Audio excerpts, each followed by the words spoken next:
焼きマリネお願いします。いや、生子わかります？わ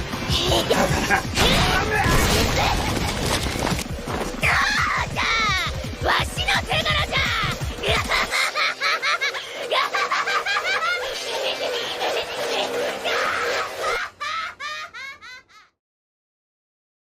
The Enneagram 8 is known stereotypically to be the most aggressive, power-seeking, and angry type. While it's true that 8s can be these traits, they are too often mistaken for other types like the social 3, social 2, sexual 4, and sexual 6.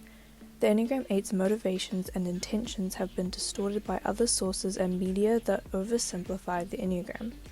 The Enneagram 8's need for power and aggression exists not through an emotional need for fulfillment, lack of emotional restraint, or out of fear, but rather out of justice, lust, and an aversion to conventional ways. It should also be noted that there is no current Enneagram 8 book by Claudio Naranjo, and so these descriptions will not be as detailed. This is a quote that I need to add to disprove any misinterpretations of Enneagram 8s. Their motivation is not to seem superior, but rather to get their needs satisfied, as they do not give themselves the permission to feel their emotions. They also do not allow themselves to feel physical pain, which may lead them to not take care of their body. Even when they are suffering, they find satisfaction in intensity. The Enneagram 8 is not one to prioritize thinking or feeling first and foremost, but rather action, impulsivity, and experiences. They are considered anti-intellectual, not because they aren't intelligent, but because they don't prioritize intellectualism. The Enneagram 8's passion is lust. This does not mean sexual lust necessarily, but more of a lust for intense and excessive need for stimulation, hedonism, and a preference for sensory motor dominance. This may sound similar to the Enneagram 7's passion of gluttony, but gluttony has more to do with mental and intellectual stimulation, an excessive need to avoid fear, as opposed to Enneagram 8's lust for physical, pragmatic, and realistic stimulation. This makes them very autonomous and sensor-leaning individuals. Claudio Naranjo refers to lust as a passion for excess, a passion that seeks intensity not only through sex, but in all manner of stimulation, activity, anxiety, spices, high speed, the pleasure of loud music, and so on. The Enneagram 8 is extremely confident, rebellious, confrontational, comfortable with anger, assertive, and prone to boredom. The Enneagram 8 tends to be very self-interested and egocentric with a constant need to maintain power and control. This can make them very insensitive, and it comes from feelings of wanting to avoid emotional and physical pain. They dislike feeling oppressed, and don't allow themselves to appear vulnerable or weak. The Enneagram 8, however, does not intensely focus on fear or emotional torment like a sexual 4, sexual 6, or a sexual 2. This is not their main concern. The Enneagram 8 is not as insecure or unsure of themselves compared to other types, always knowing how to assert themselves in the face of challenges and when fighting justice. The Enneagram 8's inclination towards justice leads to the fixation of vengeance. Vengeance refers to a need for justice, an eye for an eye, which manifests through rebellion. Enneagram 8s are considered antisocial, as they actively go against and despise traditional ways of living, wanting to act according to their own desires and vision rather than going with what is expected of them. The Enneagram 8 would rather fulfill their lust by following impulsive desires and satisfying pleasure. They are opposed to authority figures, as this stands in their way of satisfying themselves and obtaining the excessive need for more. This active pursuit for justice can become destructive towards themselves and others around them. They are sensitive in noticing injustices. To expand on Enneagram 8's more vulnerable side, their defense mechanism is counter-introjection or denial. The Enneagram 8 feels a strong need to deny vulnerable emotions by being confident, strong, unapologetic, and aggressive. They avoid weaknesses and vulnerability due to the belief that weak people are unable to obtain the desires that they want, which is something that the Enneagram 8 prioritizes. It is a desensitization of vulnerabilities and pain to allow themselves to continue feeding lust without internal interference. The Enneagram 8's counter-introjection allows them to defend bad things. If one's own desires are bad, then the bad becomes the good in their eyes. And, whipped cream, cherries, and, nuts? The sexual 8 is the most boisterous, possessive, attention-seeking, and provocative 8 of all the subtypes. When lust is intertwined with the sexual one-on-one instinct, it produces an individual who has an excessive need to be overly territorial and domineering over their close relationships, believing that they have the right of power. They are named Possessiveness, as they have an exaggerated demand for attention, wanting to hold and maintain power in relationship dynamics. They are the most rebellious and emotional 8. Oh yes! Look at these cunts. You're late. No, I'm not. Yeah, you are. You said 3, it's almost 4. Yeah, 3 for 4. You know your problem, Gary? You're never wrong. How is that a problem? I can't believe you. The sexual 8 is consistently seeking adventure, new experiences, and challenges with a hate for weak, slow, and dependent people. The sexual 8 is commonly mistaken for sexual 2s and sexual 4s. However, the difference is, the sexual 8 is more self-interested and is motivated by lust, an overwhelming need to feed pleasure, to feel stimulated, and to feed impulsive desires. They are not deeply emotionally concerned like sexual 2s or sexual 4s. They freely express with little analysis or deep thought behind their emotions. The sexual 8 seeks power, openly rebelling to ensure that they have their needs satisfied, making them very boundary-pushing and seductive. Contrastingly from the sexual 2 and sexual 4s, sexual 8s are deeply overconfident and do not connect so deeply with their emotional responses. And I told Daisy to her face what everybody knew and wouldn't say, and I played the fucking villain, just like you wanted. Why would I want that? Because it makes you a good guy, sweetie. The sexual 8's lust is expressed immensely. They hate to be controlled, consistently doing what they want and actively rebelling. They seek intensity and stimulation through one-on-one connections. They enjoy being seen as bad and feel little guilt for the bad things that they do. They are captivating and charismatic, so their lust can be expressed through the need to capture and to possess the attention of everyone in the room. To be the center of attention means to have control of the environment. It is a want to make others submit to you. They do this by being magnetic, outspoken, and intriguing individuals, people who go against the norm. And it is just the beginning. Oh, fuck off, you big lamp. You are children, and you require guidance. There is no room for imperfection. Hey, Earth isn't perfect, all right? And humans aren't perfect. And guess what? I ain't perfect. And What did he say? Saying we're a bunch of fuck-ups. Hey! It is our basic human right to be fuck-ups. This civilization was founded on fuck-ups, and you know what? That makes me proud. Yeah, and me. The sexual 8 is not concerned with material security as much as the self-preservation 8, as they'd rather feed themselves through dominating people, things, and situations. They can be described as neurotic, and their relationship with their emotions is tied to the defense mechanism of counter-introjection and denial.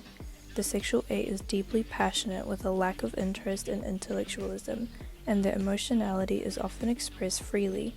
However, they mistake their impulsivity for emotional authenticity and mistake dominance and possession for love. They feel at full force, but they tend to want to possess others with what they are feeling. Their need for dominance and attention stems from an unconscious suppressed feeling that they aren't good enough and are unlovable. Well, you don't like me anymore? No, I don't! Because you're free? You think you're free? I'm free! You don't know what freedom is! I'm free! I can free! The sexual 8's fixation of vengeance and passion of lust is expressed very freely. They seek intensity and excessiveness in all their experiences and one-on-one connections, and also will actively act out of revenge when their ability to connect and act freely is breached. You know what help was? Help was a lot of people sitting in a circle talking about how fucking awful things had got. That is not my idea of a good time. And this is? They told me when to go to bed! Me! Gary, mate, how can you tell when you're drunk if you're never sober? I don't want to be sober! Overall, the sexual 8 is an outspoken, rebellious, provocative, and rowdy individual that actively expresses lust through possessing and dominating others in situations. They are captivating and use their intriguing character to capture the attention of everyone else. They are the most emotional and rebellious, and it is encouraged that sexual 8s realize that they don't have to be overly extraordinary, rebellious, or provocative to form relationships with others. There should be a focus on lust to innocence. All the ways you wish you could be, that's me. I look like you want to look, I fuck like you want to fuck, I am smart, capable, and most importantly, I'm free in all the ways that you are not. The social 8 is the most intellectual, nurturing, and mellow 8, the most social of the antisocial 8s. The social 8 is the counter type. When the social instinct is combined with the passion of lust, we are met with a character who is concerned with protecting those who are weaker than them. They highly prioritize loyalty and trust in bonds, wanting to protect, defend, and fight for those who are not able to stand up for themselves. However, although this may be a positive connotation in most situations, often social 8s can become too overly aggressive and focus too much on revenge, which can result in them harming others and those they are trying to protect. The social 8 is referred to as complicity. Man, I see in Fight Club the strongest and smartest men who've ever lived. I see all this potential, and I see it squandered. God damn it, an entire generation pumping gas, waiting tables, slaves with white collars. Advertising has us chasing cars and clothes, working jobs we hate so we can buy shit we don't need. The social 8 is the 8 that has the most insecurity in social relations and belonging, but this is very difficult to spot as all 8s tend to hide their vulnerabilities as best as they can. This can appear similar to social 9, social 7, or social 2s, but the difference is 8's connection with lust, anger, and vengeance is much more expressed.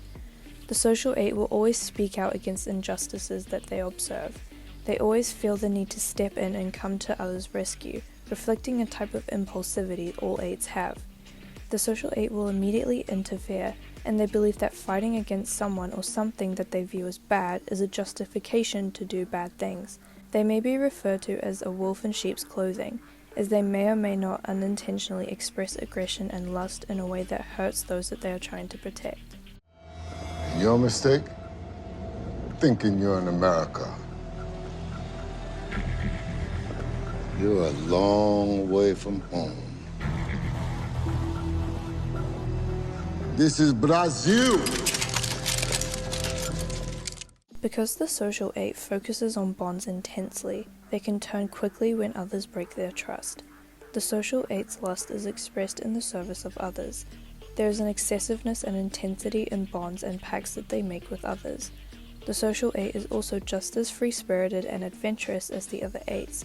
They have a lust for power that comes with protection. They have a need to feel nurtured and reassured by their own strength. They are a very active type that tends to be more controlled and held back than the other 8s due to them being the counter type, but it still has a deep connection with lust. You're not how much money you have in the bank. You're not the car you drive. You're not the contents of your wallet. You're not your fucking khakis. You are the all-singing, all-dancing crap of the world. The social 8's fixation on vengeance is shown in a complex way. The social 8 feels the need to act against injustices and to stand up against them ferociously. Although it can be in the service of others, it is also subtly about personal vengeance, which can cause them to lose control over what they are truly fighting for. The social 8's relationship with the defense mechanism of denial and counter-introjection exists through their internal emotions. It comes from the prioritization of service and the other. The social 8 is more concerned with the feelings and experiences of others. They think little about themselves and how they're feeling. They may lose consciousness of their own needs to avoid feeling weak and vulnerable, as this may interfere with their need for lust. Money will come and go. We know that. The most important thing in life will always be the people in this room. Right here. Right now. Salute, mi familia. Salute. Overall, the social 8 is a caring, nurturing, and protective type that is concerned with using their aggression and power to protect their bonds and those that they feel is weaker than them. The social 8 is concerned with stimulation and seeking new experiences that are physically pleasurable for them. They are still a lustful type that may end up actually harming the ones that they are trying to protect due to their strong need for vengeance and the denial of their own needs. Out of all the 8s, who are considered antisocial and actively going against norms and authority, the social 8 is the most social. Social 8s are encouraged to think before they interfere and to ensure that their intentions are not putting those they're protecting at risk.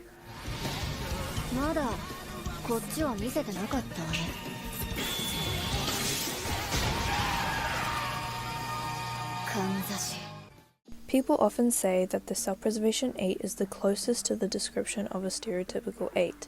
The self-preservation 8 is the most practical, pragmatic, contained, and reserved 8, and their main focus is material gain and stability. The self-preservation instinct, when combined with the passion of lust, creates individuals who are always concerned with gaining what they want when they can, always wanting to satisfy their desires and their hunger for material security. The self-preservation 8s embody lust, a consistent need to keep themselves satisfied and fed. お前なんで呪術高専来たんだよ。なんでって。田舎が嫌で東京に住みたかったから。The self-preservation 8 has a strong desire to get what they want when they need it. Because of their concern with materialism, they are known to be those that enjoy possessions and money. They prioritize resources for satisfaction and survival rather than relationships with others.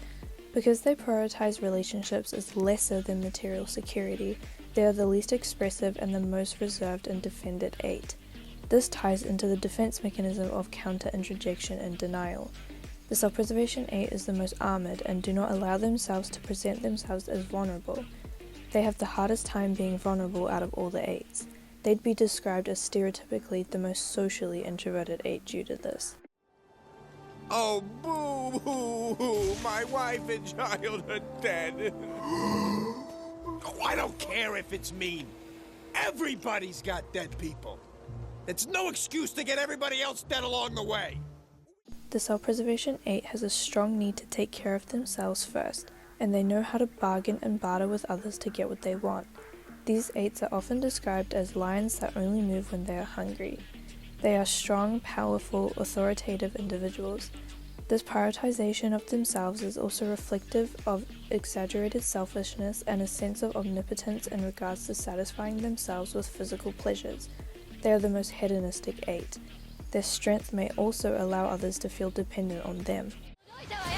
男がどうとか女がどうとか知ったこっちゃねえんだよ。てめえらだけで勝手にやってろ。私は藤崎野原なんだよ。 The self-preservation 8 may be mistaken for the self-preservation 9, sexual 6, or sexual 1. However, the self-preservation 8 is solely concerned with feeding their hunger, material, and physical pleasures in an aggressive and hedonistic way. The fixation of vengeance here is also more blind than the social and sexual 8s. They tend to be more vengeful in pursuit of gaining material security and satisfaction. They feel righteous in receiving pleasurable gratification. The self-preservation 8 also cares little for what others think of them or how they are viewed, and so they don't regularly interact with others much unless they need their needs met.